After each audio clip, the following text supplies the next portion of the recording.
سیرت جیسے قرآن ہے نا، اسے بار بار اور ہمیشہ پڑھتے رہنا چاہیے. اس لیے ہدایت حاصل کرنے کے لیے، ثواب حاصل کرنے کے لیے بھی پڑھنا ہے. ثواب تو ملے گا ہی ملے گا پڑھنے کے اوپر، لیکن ہدایت حاصل کرنے کے لیے قرآن پڑھتے رہنا چاہیے کہ میں اپنے لیے رہنمائی لوں. اور اسی طرح رسول اکرم صلی اللہ علیہ وسلم کی سیرت بھی ہے. نبی صلی اللہ علیہ وسلم کی سیرت بھی پڑھتے رہنا چاہیے تاکہ ہمارے جو حالات ہیں ان کے اندر ہمیں نبی صلی اللہ علیہ وسلم کی زندگی سے رہنمائی ملے کہ ہم نے کیا کرنا ہے، کیسے کرنا ہے. یہ بہت ضروری چیز ہے. یہ وفیکم رسول والی بات جو ہے نا، یہ میرے دل میں کبھی کبھی یہ آتا ہے کہ ان کو تو اس طرح حاصل تھی نا کہ اللہ کے رسول صلی اللہ علیہ وسلم نفس نفیس ان کے اندر موجود تھے. آپ کو دیکھ لیتے تھے، آپ صلی اللہ علیہ وسلم سے ہاتھ ملا لیتے تھے، آپ صلی اللہ علیہ وسلم کے سانسوں کی برکت ان کے اندر منتقل ہوتی تھی. سانسوں کی برکت ہوتی ہے، سانسوں کی برکت ہوتی ہے.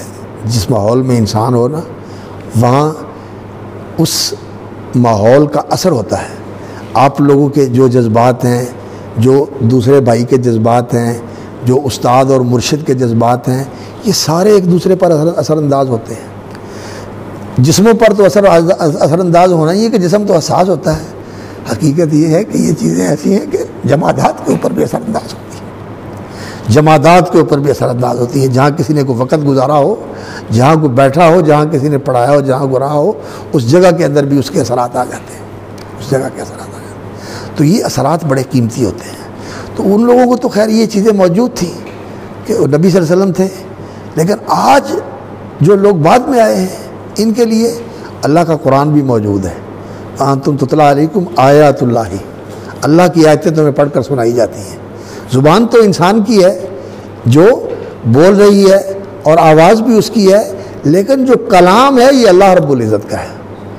اس پر جو زور دیا ہے امام احمد رحمۃ اللہ علیہ نے کہ القرآن کلام اللہ، الکلام کلام الباری و صوت صوت القاری. یہ جو بات ہے یہ کوئی معمولی چیز نہیں ہے کہ یہ اللہ کا کلام ہے جو سنا جا رہا ہے، جو پڑھا جا رہا ہے. یہ مخلوقات میں سے نہیں ہے، بلکہ اس کی نسبت اللہ رب العزت کے ساتھ ہے. یہ اللہ کا کلام ہمارے پاس ہے، اور آواز تو بے شک انسان کی ہے اور اس کی زبان سے آپ جو ہے نا یہ کلام سن رہے ہیں، لیکن کلام اللہ رب العزت کا ہے اور کلام کا اثر ہوتا ہے. اقبال کے کلام کا اثر ہوتا ہے یا نہیں ہوتا؟ سعدی کے کلام کا اثر ہوتا ہے.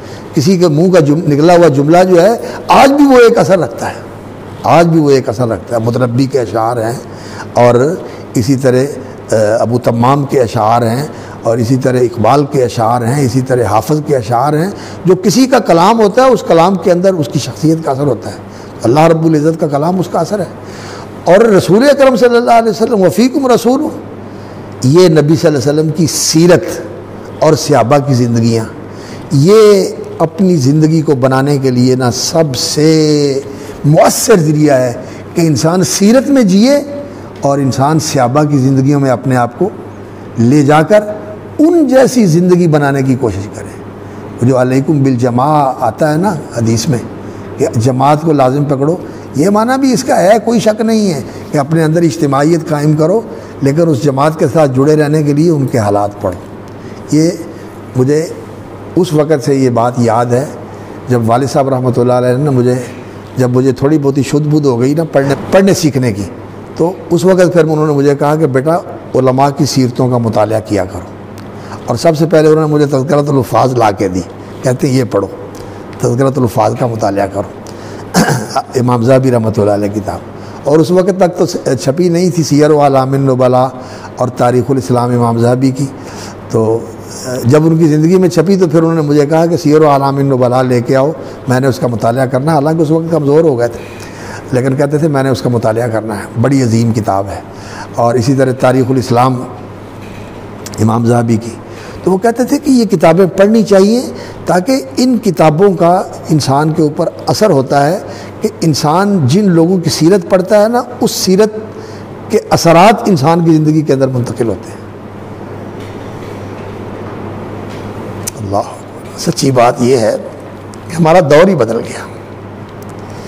آج ان چیزوں کا کوئی احساس بھی نہیں رہا اور کوئی ان کا اہتمام بھی نہیں کرتا.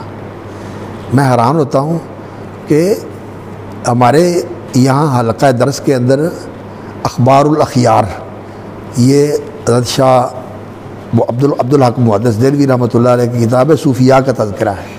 ہمارے طلباء کے نصاب میں یہ بات بھی ہوتی تھی۔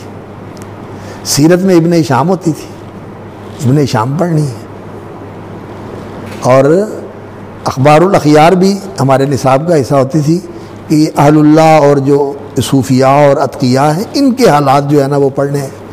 تو ہم لوگ چونکہ اہل حدیث ہیں تو ہمارا تعلق تو جو ہے نا وہ قرون الخیر کے ساتھ زیادہ ہے۔ ہم سمجھتے ہیں کہ یہ پچھلے دور کے جو لوگ ہوتے ہیں نا، ان کی زندگیوں میں ٹھیک ہے بڑے اچھے اثرات بھی ہوتے ہیں، لیکن ان کے اندر شوائب بھی ہوتے ہیں، لیکن وہ لوگ جو ہے نا وہاں خیر خالص ہی خالص ہے، وہاں شوائب نہیں ہے، وہاں شوائب نہیں ہے۔ اور کچھ ایسی چیزیں ہیں جو اگر بعض اوقات انسان کو کھٹکتی ہیں تو وہاں انسان کو یہ رکھنا چاہیے کہ ان چیزوں سے اپنی زبان بند رکھو۔ اب کئی لوگوں نے اللہ معاف کرے وہ صحابہ کے مشاجرات اور ان کی جو اس طرح کی چیزیں ہیں ان کو موضوع بحث بنا کر لوگوں کو ان سے بدظن کرنے کا سلسلہ شروع کر رکھا ہے۔ یہ انسان کی محرومی ہے کہ انسان جو ہے اس کو جہاں سے خیر کا منبع ہے، خیر نصیب ہو رہی ہے، ایمان نصیب ہو رہا ہے، وہاں سے انسان کو نعوذ باللہ ایسی چیزیں ملیں کہ جو ایمان کو خراب کرنے والی ہیں اور ایمان کو کمزور کرنے والی ہیں۔ یہ بس انسان کی فطرت اور انسان کے مزاج کا اثر ہوتا ہے۔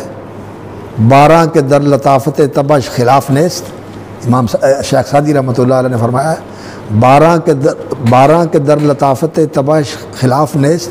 بارش جو آسمان سے برستی ہے کتنی لطیف چیز ہے اور کتنی مفید چیز ہے اور کتنی حیات آفرین چیز ہے کہ اس سے دنیا کے اندر، زمین کے اندر، انسانوں کے اندر، جانوروں کے اندر، درختوں کے اندر، نباتات کے اندر زندگی کی لہر دوڑ جاتی ہے۔ دیکھ کر در باغ لالا روئے تو در شور بوم و خس، باغ پر اس کے کیا اثرات ہوتے ہیں، اور جو شوریلی زمین ہوتی ہے اور جو گندگی والی زمین ہوتی ہے وہاں کیا اثر ہوتا ہے۔